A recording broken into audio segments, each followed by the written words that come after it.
मी आज अख्ख्या मसूरची भाजी करणार आहे। मी आधी कुकरमध्ये मसूर घेऊन त्याच्यामध्ये हळद मीठ टाकून मसूर चांगले शिजवून घेतलेले आहेत। हे बघा, आता त्याची आपण भाजी करूया।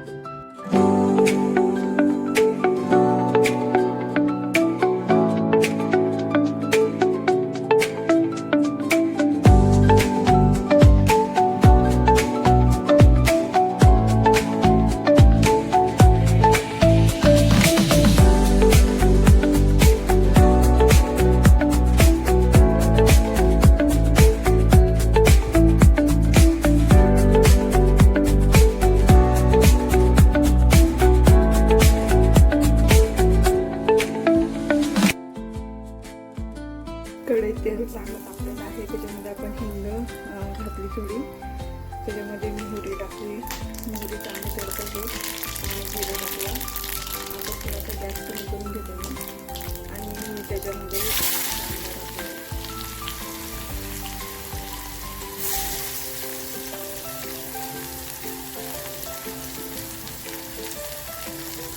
आता आपण कांदा चांगला परतून घेऊया।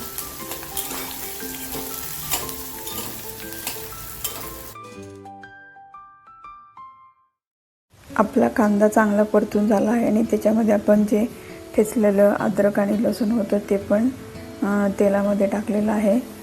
आता बारीक चिरलेला टोमॅटो पण त्याच्यामध्ये टाकून चांगलं परतून घेऊया, म्हणजे एकसारखं मसाला आपला चांगला भाजला जाईल। आता कांदा लसूण टोमॅटो असे छान असे मऊसर झालेले आहेत।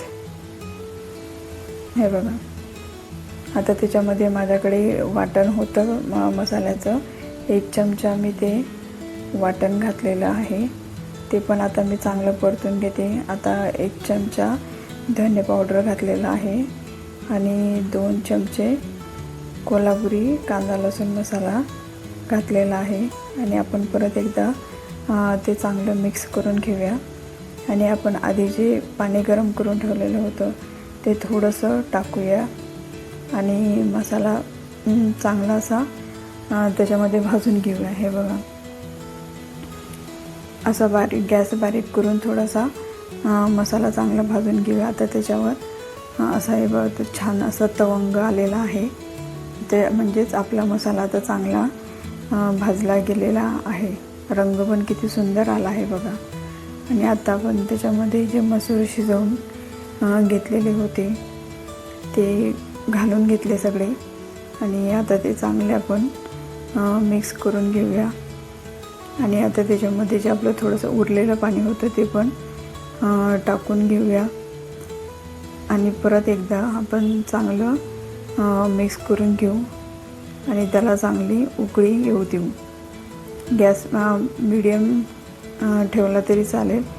हे बघा, आता सगळं मी एकदम व्यवस्थित करून मिक्स करून घेतलं आहे आणि आता त्याला चांगली उकळी आली आहे। मी थोडंसंच मीठ घातलेलं आहे, कारण आधी मी मसूर शिजवताना मीठ घातलेलं होतं।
आपण आता आपल्या जेवणाचा डबा पॅक करूया.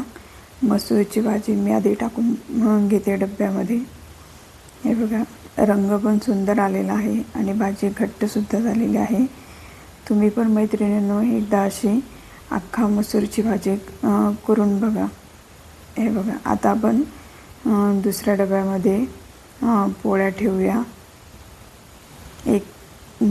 दुसरी पोळी ठेवली, आता तिसरी पोळी ठेवते. अशा तऱ्हेने आपला सकाळचा टिफिन तयार झालेला आहे. अशाच नवनवीन रेसिपीसाठी, पारंपरिक रेसिपींसाठी होममेड मॅजिक चॅनलला लाईक, शेअर, सबस्क्राईब करायला विसरू नका. अशाच तुमच्यासाठी रोज नवीन नवीन मी रेसिपी घेऊन येईल आहे. तोपर्यंत बघत राहा. तुमचे खूप खूप धन्यवाद.